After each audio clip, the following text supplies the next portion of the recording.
से देश में आई है, उसको लेकर के प्रदर्शनी का अवलोकन। पूरे 77 वर्षों की किस तरह से यात्रा रही, प्रधानमंत्री इस प्रदर्शनी का अवलोकन कर रहे हैं। 2023 संसद द्वारा इस बिल को पारित किया गया था। जो तीनों कानून थे, इन्हें लागू करने के पहले किस तरह की प्रक्रिया अपनाई गई, कहां से इन कानूनों को लिया गया था, किस तरह से इनमें संशोधन किया गया, उसको लेकर के प्रदर्शनी का अवलोकन प्रधानमंत्री नरेंद्र मोदी कर रहे हैं।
तो लाइव प्रदर्शनी का अवलोकन करते हुए प्रधानमंत्री नरेंद्र मोदी, साथ में गृह मंत्री अमित शाह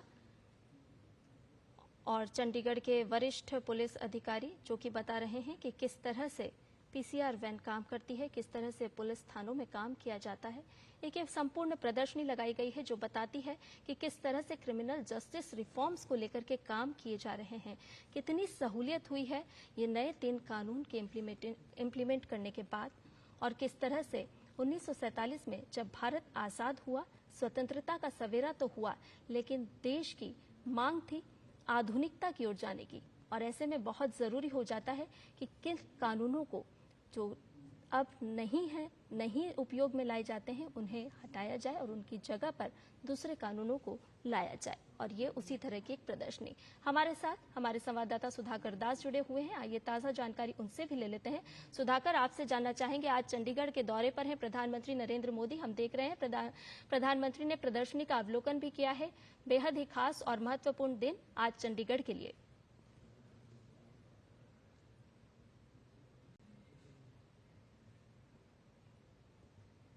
तीनों कानूनों को देश भर में लागू किया गया था 1 जुलाई को, और 5 महीने के भीतर एक तरह से चंडीगढ़ 100% इम्प्लीमेंट करने वाला देश में पहला केंद्र शासित प्रदेश तो बना ही है।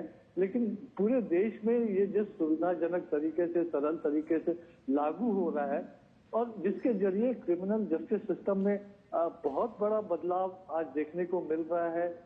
जिस सपने के साथ पीएम मोदी ने कहा था कि जो नए कानून है, नए भारत के नए कानून, वो नागरिक प्रथम, सम्मान प्रथम और न्याय प्रथम की भावना के अनुरूप होना चाहिए, और वही आज एक तरह से ग्राउंड पर दिख रहा है, जहां आज पीड़ितों के अधिकार है। अब पुराने कानूनों की बात कर लीजिए तो 150 साल जो पुराने कानून थे, अंग्रेजी राज के समय में बने हुए जो कानून थे, उसमें पुलिस के अधिकार, सरकार के अधिकार ज्यादा सुरक्षित थे, विक्टिम को बहुत ज्यादा अधिकार नहीं थे। लेकिन ये पूरा कानून जो बनाया गया है, इसमें विक्टिम को, पीड़ित को सबसे ज्यादा अधिकार दिए गए हैं। चाहे एफआईआर करने की बात हो, इन्वेस्टिगेशन के हर स्टेज पर उनको जानकारी मिलने की बात हो, या स्पीडी ट्रायल से लेकर स्पीडी जस्टिस तक की बात हो। और जिस व्यापक विचार विमर्श के बाद, जिस तरह की प्रक्रिया के बाद इसको लाया गया है, उसकी वजह से आज मुमकिन हो पाया है कि आज पूरे देश में बहुत बेहतर तरीके से ये कानून लागू हुआ है, और अपराध मुक्त बनाने की जो कोशिश है, देश को कम से कम अपराध हो सके, अपराध हो भी तो अपराधियों को जल्द से जल्द सजा मिल सके, उसमें बहुत बड़ा ये मददगार ये कानून साबित हो रहा है। तो आज ये मौका है, प्रधानमंत्री जो आप इन तस्वीरों में देख रही हैं, किस तरह से ये कानून पूरे देश में काम कर रहा है, उसका वो डेमोन्स्ट्रेशन देख रहे हैं। चाहे एक घटना की शुरुआत होती है, आप इमरजेंसी नंबर पर कॉल करते हैं, उसके बाद किस तरह से पुलिस एक्टिवेट होती है, किस तरह से आज इस बात को आगे रखा गया, सामने रखा गया कि तकनीक का ज्यादा से ज्यादा इस्तेमाल हो, सिर्फ इस्तेमाल ही ना हो, वो सुरक्षित भी रहे। इस तरह के ऐप बनाए गए हैं।